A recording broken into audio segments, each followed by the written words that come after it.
Mereka bilang karir Salma bakal redup setelah menikah, tapi tiba-tiba nama Salma ada di line up Ramadan Jazz, dan yang terbaru, nama Salma ada di daftar musisi yang bakal tampil di Pesta Pora.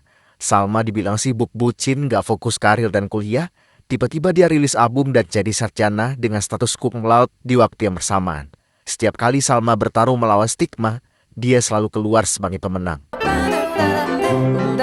Kali ini gue akan membahas stigma dan stereotip yang berhasil dipatahkan oleh seorang Salma Salsabil. Kita tahu Salma seringkali distigmatisasi bahkan sejak awal kemunculan dia, dari dibilang artis nggak jadi sampai anak tongkrongan yang minus akhlak. Dan berikut adalah beberapa di antaranya.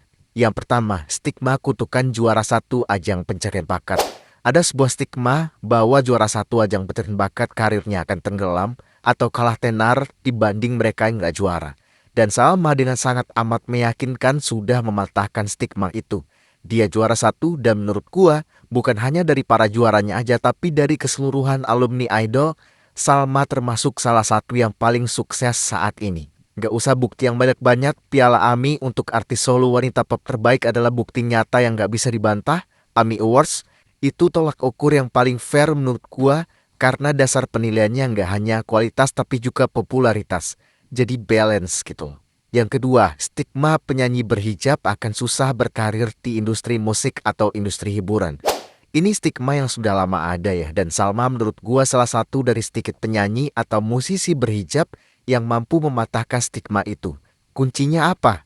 Pembawaan diri Salma yang friendly, adaptif, dan lovable. Hijabnya itu tidak membuat dia eksklusif, jadi itulah kenapa dia selalu bisa datang ke podcast mana aja. Dia bisa berteman dan berelasi dengan siapa aja, dan ini sangat menguntungkan untuk Salma. Dia bisa belajar banyak hal dan tentunya ladang pengalaman juga buat Salma itu, terutama dalam bidang musik. Yang ketiga adalah stigma atau stereotip penyanyi hebat hanya yang skillful. Ini bukan stigma ya, tapi lebih ke yang tadi gue bilang stereotip. Dan gue dulu juga punya stereotip seperti ini. Setelah bertahun-tahun bermusim-musim ajang pencarian bakat itu melahirkan juara-juara dengan tipe yang sama gitu. Itulah salah satu hal yang bikin gua males nonton ajang pencarian bakat dari dulu. Sampai kemudian Salma datang, Salma menang, dan Salma mematahkan semua itu.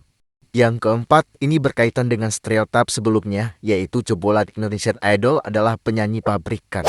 Yang artinya rata-rata mereka berkarir di ranah atau kolam yang sama, yaitu pop Indonesia atau pop ballad. Ini juga yang kadang bikin sebagian orang terlihat meremehkan para jebolan idol. Selain dianggap instan, mereka juga dianggap seragam gitu loh. Tapi Salma, dan itu sudah banyak yang mengakui, bukan hanya publik umum pendengar musik, tapi juga pandangan para musisi, dan bahkan juri di Indonesian Idol pun mengakui kalau Salma memang sangat berbeda dari alumni idol sebelum-sebelumnya. Yang kelima adalah stigma atau stereotip bahwa karir menghambat pendidikan. Ini juga stigma yang umum dan memang banyak buktinya. Ketika seseorang dihadapkan antara karir dan pendidikan, mereka cenderung memilih mengejar karir dan meninggalkan sekolah atau kuliahan mereka. Minimal mereka menunda gitu. Dan kita sama-sama tahu, Salma baru aja lulus dengan status cum laude dan bisa dibilang cukup tepat waktu, dan itu gila sih. Dengan karir dia yang begitu cemerlang, karir dia yang begitu bersinar tapi tidak menyilaukan dia untuk menempikan pendidikan yang sedang dia tempuh. Hebatnya lagi dia bisa melakukan itu berbarengan gitu loh. Jadi panggung, dapur rekaman, kuliah itu berjalan berbarengan dan sama-sama tercapai tujuannya gitu loh. Dan itu nggak semua orang bisa melakukan itu. Yang keenam adalah stigma atau stereotip musisi lulusan pendidikan musik punya ego yang tinggi. Dulu saat Salma datang ke podcastnya Mas Anang sempat menyinggung hal ini. Dan ini sebuah stigma yang menurut gue mulai nggak relevan di zaman sekarang. Kalau dulu mungkin iya, karena seniman atau musisi zaman dulu itu lebih punya ego yang lebih kuat gitu loh. Atau ego yang terbungkus idealisme yang lebih kuat. Tapi sekarang dengan kehadiran orang seperti Salma, yang dengerin musik apapun, bahkan dia bisa nyanyi dangdut, dia tidak mengkotak-kotakan musik dan tidak eksklusif. Walaupun kita tahu album Salma itu cukup idealis, tapi dia hanya idealis untuk diri dia sendiri gitu. Dia tidak memaksakan itu keluar selain untuk diri dia sendiri gitu loh. Dia tidak anti untuk menyanyikan genre-genre musik tertentu, dan somehow menurut gua Salma sudah mematahkan stigma itu.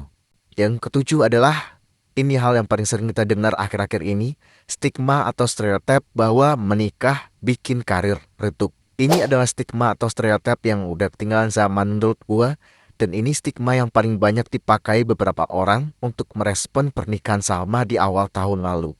Pernikahan yang sejatinya adalah sebuah berkah malah distigmatisasi sebagai sesuatu yang bisa membawa hal buruk gitu.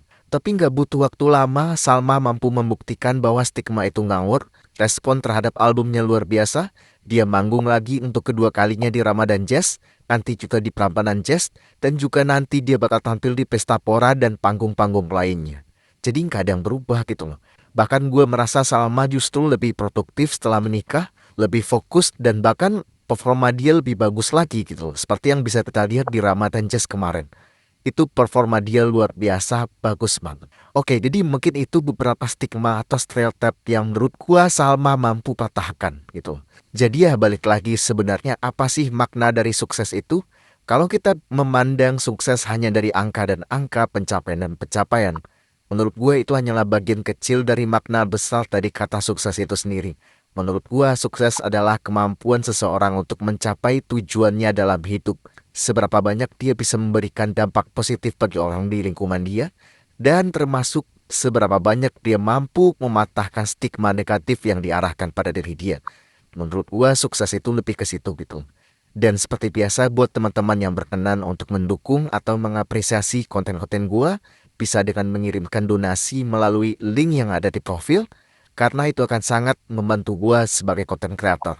Sekian dari gua dan sampai jumpa di video berikutnya. Ba-da-da-ba-da-ba.